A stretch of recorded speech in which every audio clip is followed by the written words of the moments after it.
Gloxinias are a plant that are not very widely available anymore, but I remember them from childhood at a greenhouse where they used to grow them for as potted plants, potted flowering plants.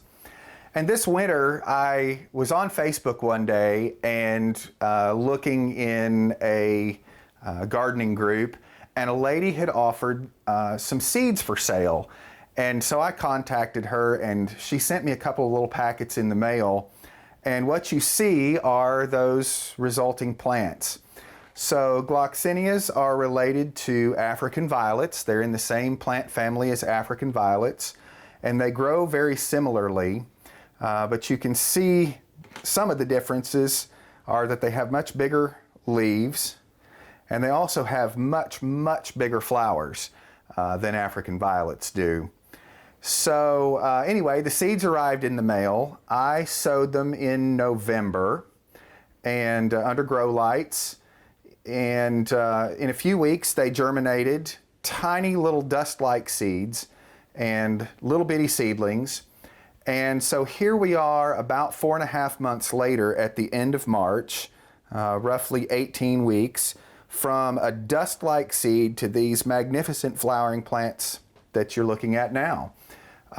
They've just been growing under these grow lights. There are 2 tubes on here. They're LED grow lights, full range color spectrum, so cool and warm light. And the stand I actually bought on Amazon pretty inexpensively for the whole setup. So they like it kind of warm and humid, bright but indirect light, or under LED or fluorescent bulbs like this, obviously they really like.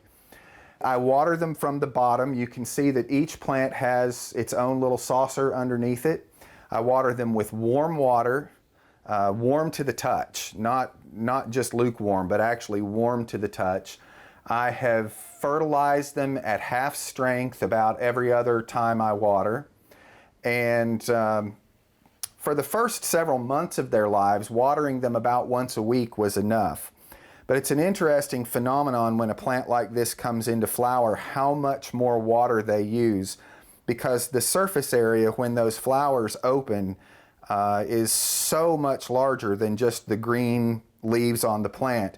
So they're using 2 to 3 times as much water now. I water 2 to 3 times a week rather than just once a week. And anyway, they've, like I said, about 18 weeks old. Some of the earliest blooming ones have been in bloom about 3 or 4 weeks now and are just beginning to go over the edge. And I'll deadhead some of those and they'll send up some more buds. When these are finished flowering, they actually form a tuber underground. They'll go dormant. You leave them dry for about 3 months and they'll begin to sprout again. And at that point, you start watering them. They'll come back, and in 3 to 4 months, they'll flower for you again. So the seed is not always easy to find because Gloxinias have kind of fallen out of favor as plants do. They come and go in popularity. But I did look online and was able to find a couple of sources. So if you do a Google search, you may find some. You can check Etsy, you can check eBay, and then on Facebook or Instagram, look for some of the groups that are dedicated to African violets and Gloxinias and their relatives. And gardeners are always willing to share, so you may be able to find some sources there also.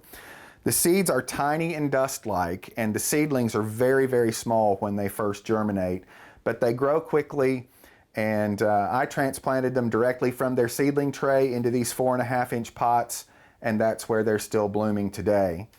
This pot actually is just a pot full of 6 leftover seedlings. So you can see there's a white one blooming, a red one, and some others getting ready to start here. I didn't have room under the grow lights for all of these, and these were kind of the runts of the litter. So I just put them all in one pot. They're still growing and blooming.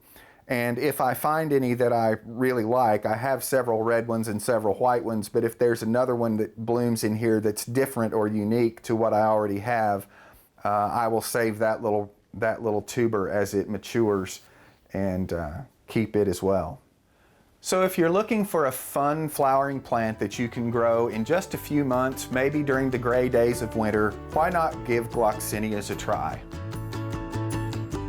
For inspiring garden tours, growing tips, and garden projects, visit our website at volunteergardener.org or on YouTube at the Volunteer Gardener channel, and like us on Facebook.